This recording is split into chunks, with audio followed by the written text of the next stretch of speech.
Welcome to the Software Process and Measurement Cast number 775. I'm Tom Cagley, your host.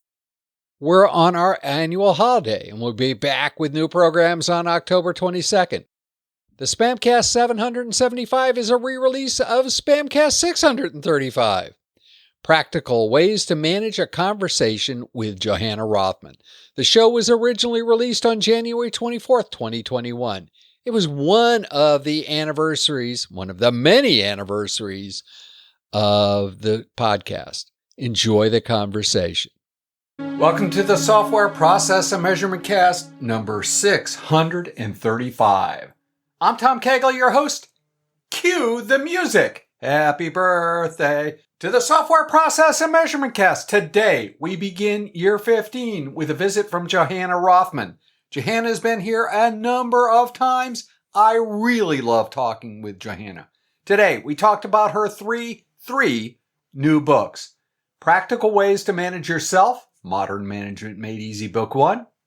Practical Ways to Lead and Serve Others, Modern Management Made Easy, Book 2. Practical Ways to Lead an Innovative Organization, Modern Management Made Easy, Book 3. We, of course, covered a ton of more ground. For example, about 2/3 of the way through, we talked about why the word experiment is a dirty word in most organizations. This is a longer interview, but when I grow up, I really want to be like Johanna. I'm serious. Johanna Rothman, known as the Pragmatic Manager, offers frank advice to your tough problems. She helps leaders and teams do reasonable things that work. Equipped with that knowledge, they can decide how to adapt their product development. With her trademark practicality and humor, Johanna is the author of 18 books about many aspects of product development. Her most recent books are the Modern Management Made Easy series. We talked about that on this podcast. From Chaos to Successful Distributed Agile Teams with Mark Kilby. We actually had both Mark and Johanna on the podcast. It was a phenomenal interview. And Create Your Successful Agile Project. Collaborate, measure, estimate, deliver. See all of our books, blog, and other resources at jrrothman.com and createadaptablelife.com. Links in the show notes.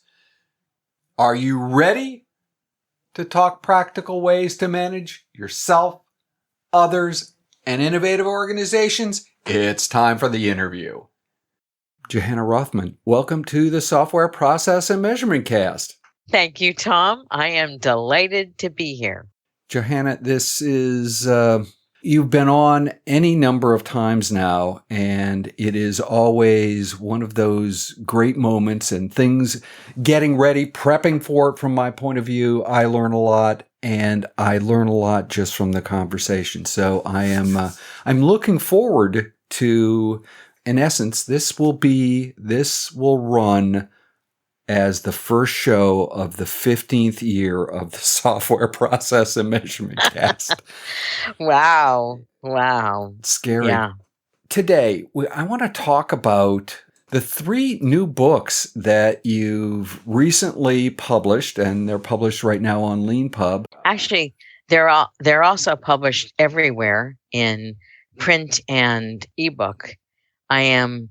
I think that the libraries cannot yet order the print books because I'm having a little trouble with Ingram Spark, but I suspect that this coming week, this first week, as this airs, I will fix those problems because people will be back in the virtual office, and then people can buy them everywhere in ebook and print. Super. Yeah. Libraries. I guess before we dive into the books, a little bit of inside pool. How much throughput do you get? I mean, how many libraries actually pick up books of this genre? Oh, I don't think very many. If I had published with a publisher that like Simon and Schuster or a famous publisher, and they decided to give these books, quote, the bestseller treatment, end of quote, maybe the library would pick up 1 or 2. But the interesting thing about making the books available to libraries is that people can ask for them.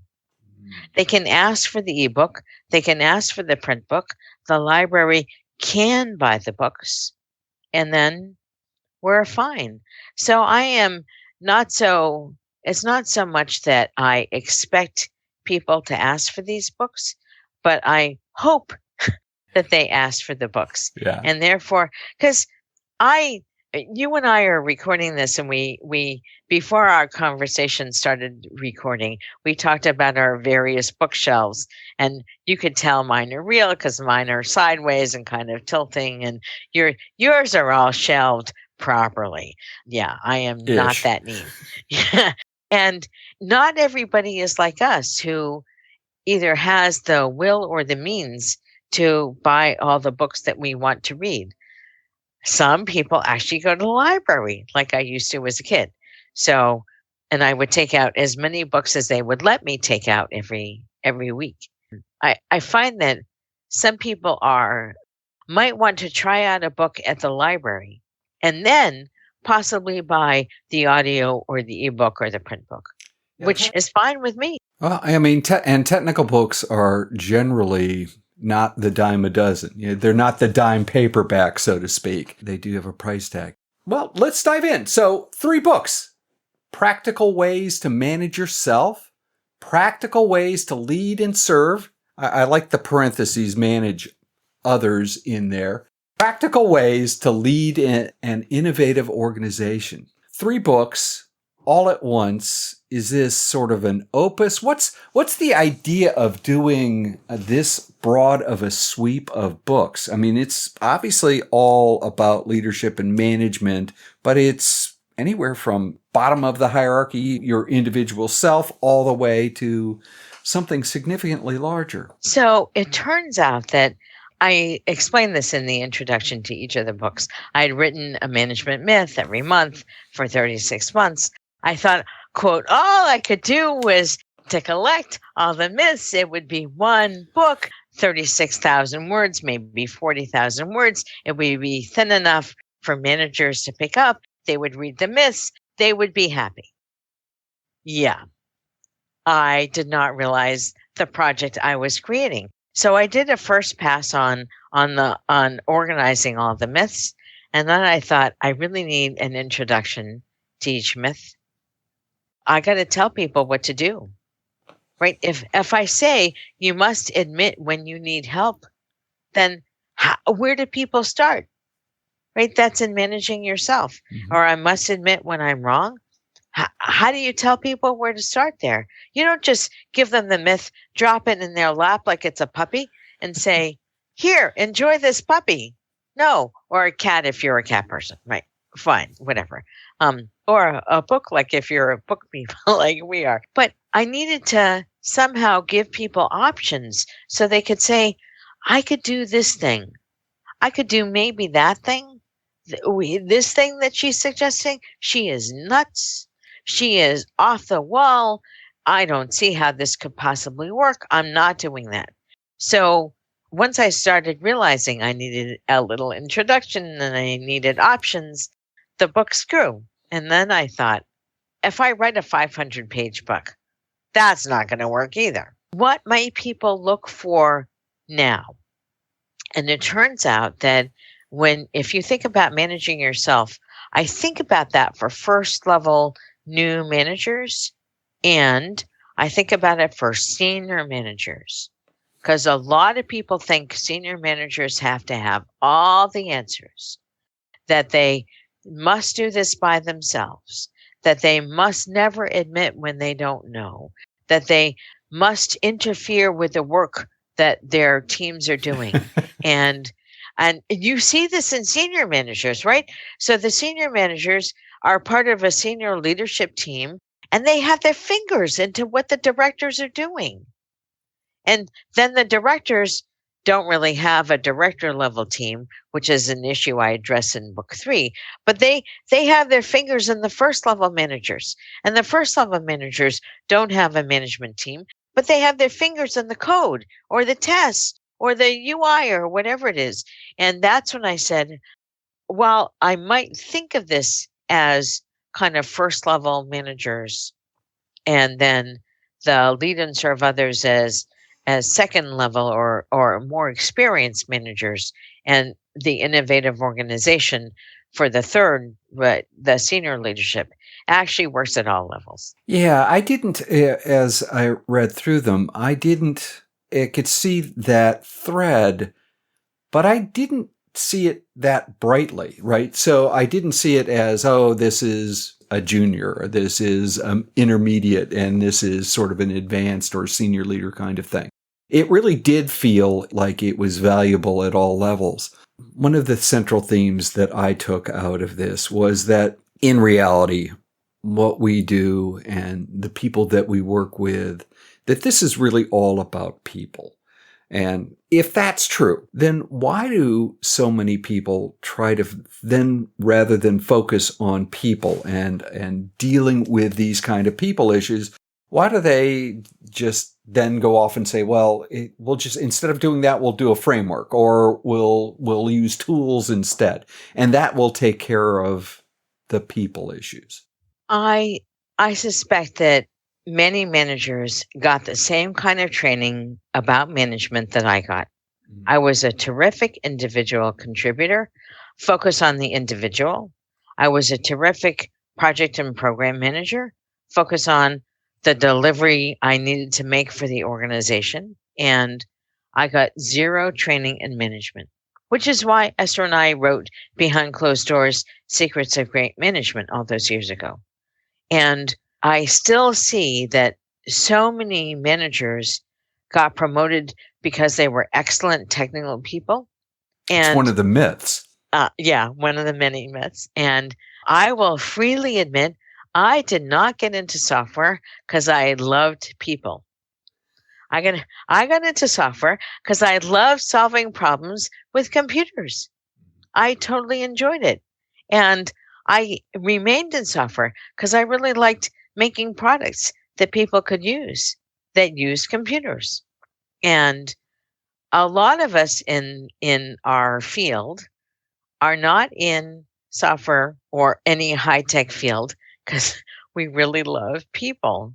So I would not say I really love people in that sense, but I respect everybody's contributions. And I want to build a respectful relationship with people. And that part of, quote, loving, end of quote, loving people, that the respect part really matters to me. And I have found that when I respect the people I work with, I get a whole lot more done. The whole idea of respect, there are any number of things that are required for respect to exist in an organization. One of them is sort of a safe environment. One of the topics that you tackle is this whole idea of safety and having a safe environment.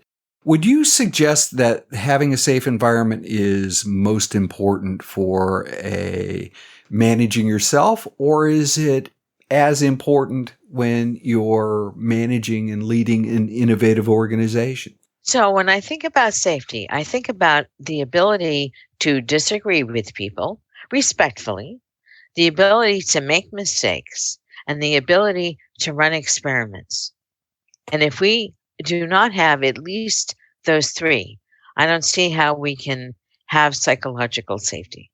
So if I think about that, I happen to run experiments all the time with myself.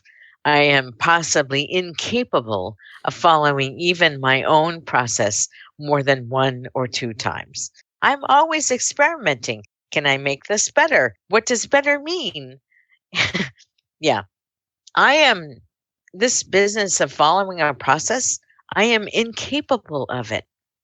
And this is why I don't really recommend strict processes and frameworks, but guidelines and constraints. And then if we can never admit that we're wrong, how do we allow for other people to admit when they are wrong and improve the process as we go, right? I think of the whole business of process as a continual base of improvement. This is why I really like what you ask on the SPaMCAST every single week. If process improvement is a journey, why do people always ask when we're done?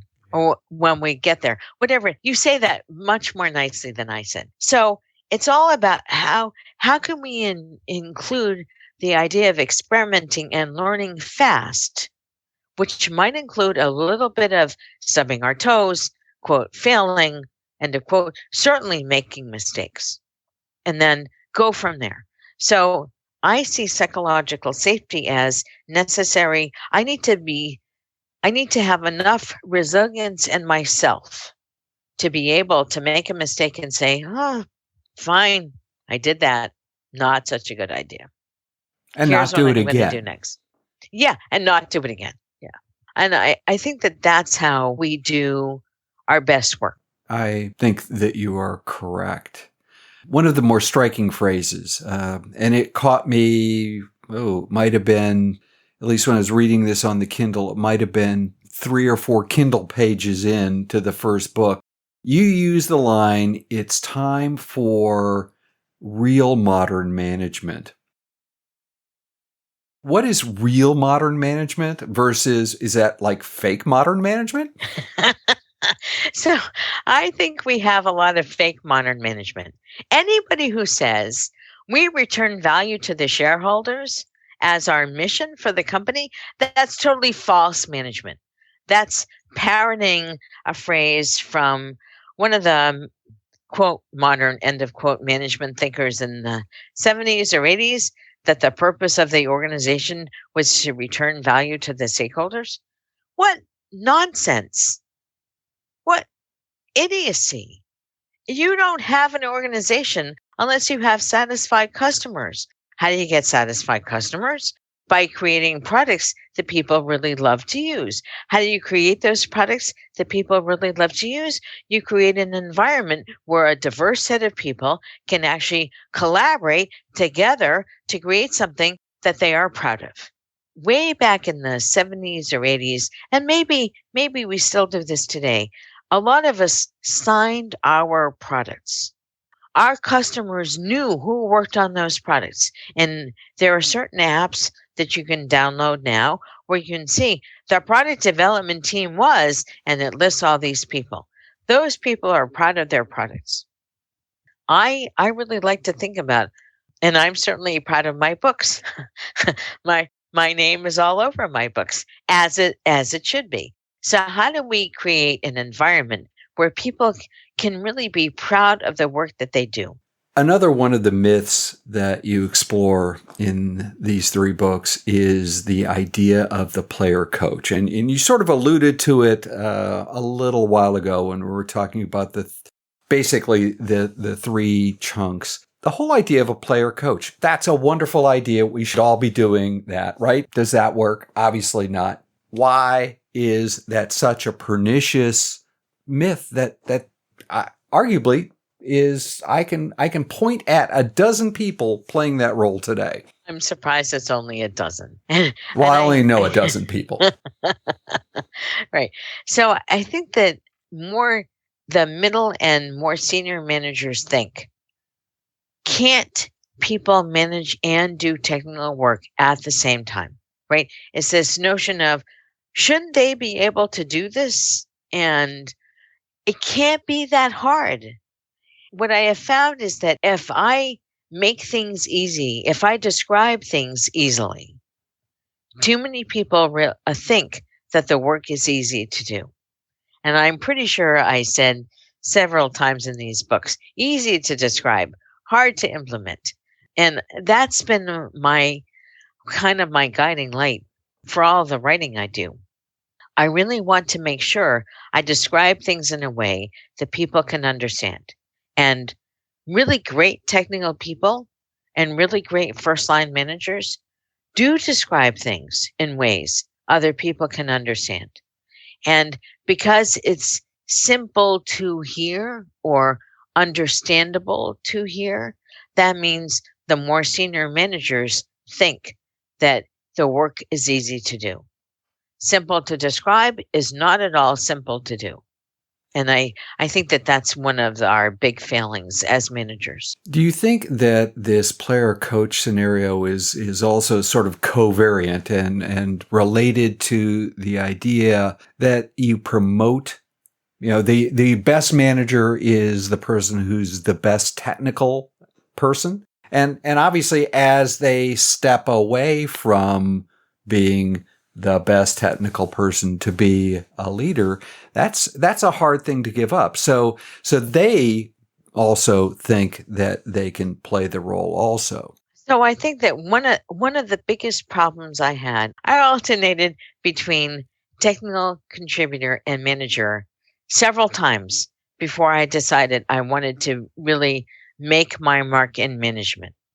That was, I wanted to be a manager. I was done bouncing between contributor and manager. And what I realized is a lot of my ego was totally connected with my ability to create value at the product level. And what we see in managers, great managers don't create value at the product level directly. They help other people coach each other. They might offer coaching to people if that makes sense. They help each other learn how to give and offer feedback to each other, right? How can we receive and offer feedback? How can we create the environment that other people need so they create great products? It's that environment creation piece that is so hard. And that's the piece nobody talks about. So, well, I don't think enough people. Let me say that a little bit better. See, I was wrong. Very few people talk about creating an environment where other people can do their best work. And that's, if all managers said, my job today is to create an environment where other people can do their best work, they would already start from a really good place. Is that fear that stops them from doing that? I mean, for those of us who have lived through economic cycles more than once, we've seen that, especially that frontline or middle management layer, flex and get bigger and smaller, get bigger and smaller. Sometimes you look at that and you go, your job is to create an environment. But by creating an environment, it's easier to perceive them as overhead and a quote unquote burden, a tax on the people doing the work, and therefore at risk. We're probably about to go into one of those cycles where things like process improvement become very important again, so that we improve. And I'll use a dirty word, productivity, right? And use that in the classic economic sense versus some of the other more evil senses. Will there be more fear that, hey, I can't help everybody. I need to prove my value again? Yeah, you're right. It's partially fear. And I think that it's fear born out of good experience. There are fewer and fewer more senior management jobs at any given company, right? A company can grow only so much before it either splits off divisions or splits off a company or something. And if you are one of those people who really wants, that you have healthcare, that you have some kind of company contribution to your retirement or whatever other perks and bonuses you might get from working in a large company. It gets very scary the more competent you make other people, right? That you support other people. Because can your boss figure out what you do? And this is why I truly recommend that people keep a list of their accomplishments and say, boss, here's what I did.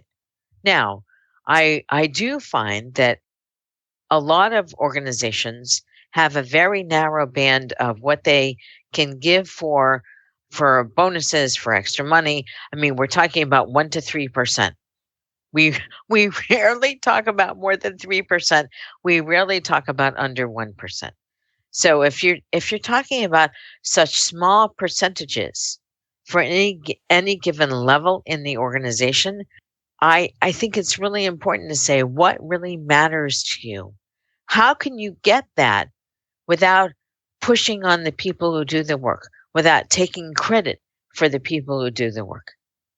There has to be another way for you to get credit for what you do for creating that environment without discounting the work of other people. You quote Drucker in, I think it's the second book, and you may have quoted him a number of other times, but the one that struck me was when you were talking about the role of management as balancing the intermediate and the long-term future, and obviously creating teams. So those two things. How does your philosophy, as it links through these three books, differ or support Drucker's view of what management is all about? So in the third book, I said that the core competence of any organization is innovation, right? So for me, the whole idea of Drucker, I have yet to find anything I disagree with Drucker. His use of man in all of his books, he was a product of his times. So if he had met me, he would have said people or men and women. I mean, let's just face it. I would have been in his face. But I think that Drucker really has some very important points to make. This business of a harmonic whole for organizations, for managers to create that harmonic whole and to balance the short term and the long term. If you only think about the short term, you don't understand how you might have technical debt that prevents you from actually finishing projects faster. Now, I don't care if you work in a project-based organization or a product-based organization. Everyone needs to finish whatever they're working on now so they can take more work, because the idea of this productivity, in the economic sense, if we have a constant stream of valuable work outside the organization that our customers can use, we get to do other things. Some of those other things take a long time. We need to fund them at some level so that we continue to do them so we are ready for when the market is ready. Some of those things we need to do now. We need to ship. We need to just get them out the door. And some of those things we need to decide between. How much of our work is going to be in the same old? How much of our work is going to be in the possibly transformative space? If we are not paying attention to all of our debt that we owe ourselves from shortcuts that we took before, right? Technical debt in terms of we decided to shortcut the test and the build time for this product because we wanted to get it out the door fast. And that was 15 years ago. Right? And so, and our management debt by not creating an environment for people, and our more senior management debt by not choosing the work for the organization and the project portfolio. The more we incur all this debt, the more short-term our thinking is, which does not allow us to succeed for the longer term. Okay, so that joins it all up. As I was mentioning before we went on the air, yesterday I took a risk and had a physically distanced beer with a friend. And in terms of describing the books, I think the comment was that reading the three of them together left, I think, both of us feeling that this was sort of a whole joined up idea of, the flow went through as a whole joined up idea in terms of how, and I think we use the term leadership, and I would argue that, perhaps management leadership could be used sort of synonymously there. But was that the intent of putting all of these myths together? Yes, because I don't see how you can separate management from leadership or leadership from management. Leadership without management means you have no execution. And management without leadership says, you do this or else. Right? There's no vision. So you need a vision. You need this overarching goal. You need to have excellent execution. And that does not mean you cannot make a mistake. You can, but as long as you can recover from it.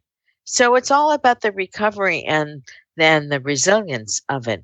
So that, yes, to me, these books are, if I could have published them all together and thought that anybody would read them, I would have. But I did not think that anybody would read them if they were all one 500 or 600 page book. And I wanted people to read them. I understand.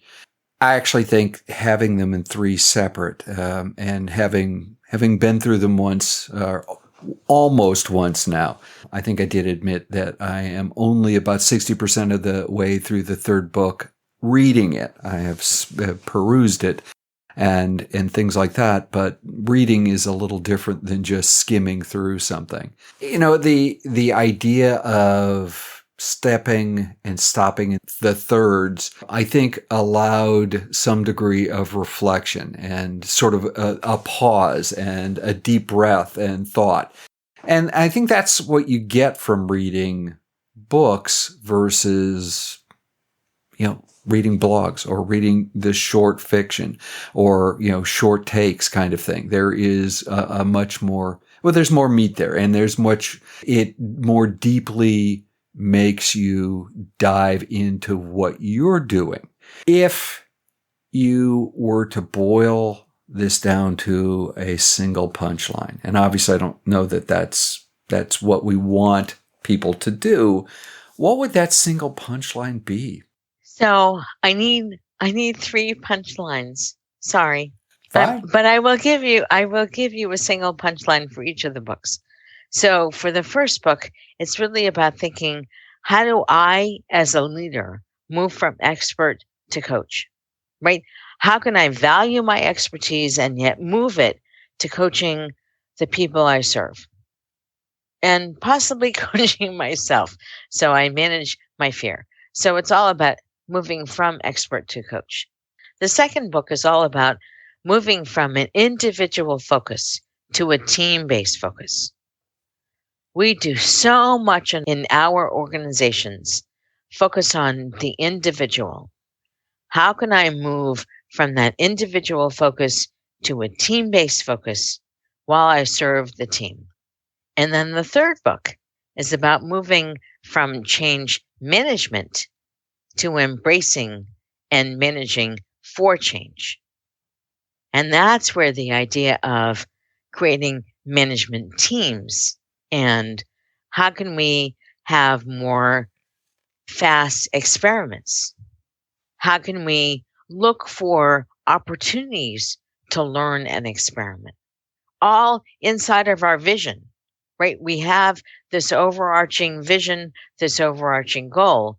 How can we embrace change and look to serve that overarching goal while we support our people, while we manage ourselves? Do you think the word experiment is still a hard word to use in normal corporate organizations? Oh, yes. I'm in the middle of teaching a product owner workshop right now for a lovely organization who thinks that they need to understand what the 80% and 90% confidence levels for 18 months out are.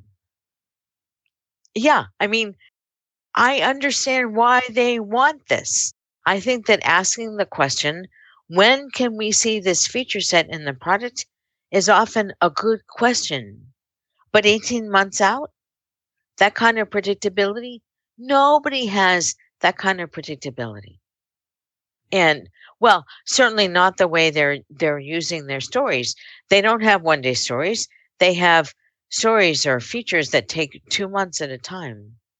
So their lack of predictability makes what the managers want impossible to give them.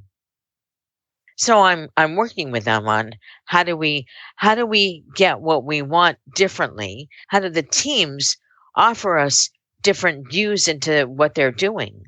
But this notion of experimentation and learning, they're really having trouble with that. Because for so long, experimentation has been bad because they would fail. Mhm. And instead, I'd like to reframe experimentation as learning. And the faster I can learn, if I can learn something in one day, that's much, much better than anything else. This whole business of experimentation and learning versus failure, yeah, that's very fraught right now. Well, and it probably has been for a long time in organizations. Johanna, this has, as always, been marvelous. If you woke up tomorrow morning, you were handed a magic wand, a cup of coffee, and were given the power to change any two things that affect how work was done, what would those two things be and why? So the first one is to focus on flow efficiency, what a team can do, not what an individual can do by him or herself. Right. So that whole notion of how do we work as teams certainly at the product level or the support level, any of the making level. And then the second thing is flow efficiency for managers. That we talk about senior leadership teams and we talk about teams doing the work. We don't talk about the first level cohort and the middle level cohort and any other cohorts that we need. How can we get managers to collaborate at their various levels? Because the more the managers collaborate, the less you need to teach people who are making collaboration. That collaboration will come in the teams if the managers have this overarching purpose, this overarching goal. So flow efficiency at all levels. Yeah, that's all I want. Those are my two magic wands. Yeah, that's all. Hey, you might as well throw world peace in there. Hopefully, Oh yeah, and an end to world hunger, and maybe getting back together in person. Yeah. I think some of those are probably easier. I actually think flow efficiency is one of those things that is attainable. Probably much easier than solving world peace. As always, marvelous. How would people continue the conversation? So everything is on my website, jrothman.com, JROTHMAN.com, because I got my website back when I only needed my first initial and my last name. And all the links to the books are there. I am in the middle of putting the buy links everywhere so that people can choose to buy at the vendor of their choice. And yeah, everything is there. Super. Johanna Rothman, author of Practical Ways to Manage Yourself, Practical Ways to Lead and Serve Others, Practical Ways to Lead an Innovative Organization, and a boatload more. I suspect that if everyone could see, as we were doing this, we had a video up so that if they could see the bookshelf back there, I suspect that any number of those are actually yours. So probably one of the most prolific people I've ever met in my life. It has been absolutely marvelous. Is there anything else that you'd like to promote before we break today? No, that's it. Thank you. As always, this is absolutely marvelous, and I look forward to perhaps the next time we meet, you interviewing me. So we shall see. Johanna, thank you again. And have a marvelous 2021. Tom. Oh, you too.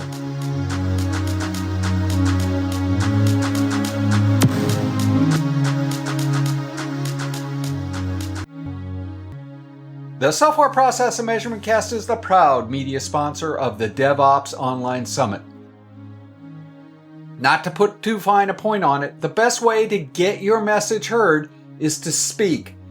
The crew at the DevOps Online Summit provides a phenomenal platform to network with fellow practitioners from all over the world. Start the journey to speaking at the DevOps Online Summit by submitting your paper and proposal. Link in the show notes. I highly recommend this. In Reread Saturday News, today we take on Chapter 7 of Great Big Agile and OS for Agile Leaders by Jeff Dalton. In 3 more weeks, we'll begin fixing your Scrum, practical solutions to common Scrum problems. Hey, if you haven't bought your copy of both of these books, it's time to do it. Use the link in the show notes. This week in the reread, we tackled the performance circle teaming. In the next SPaMCAST, user stories and Tony Timble take center stage. User stories are ubiquitous in Agile.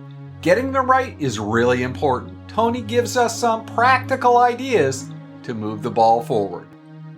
If process improvement is a never-ending journey, why do so many people ask, are we there yet?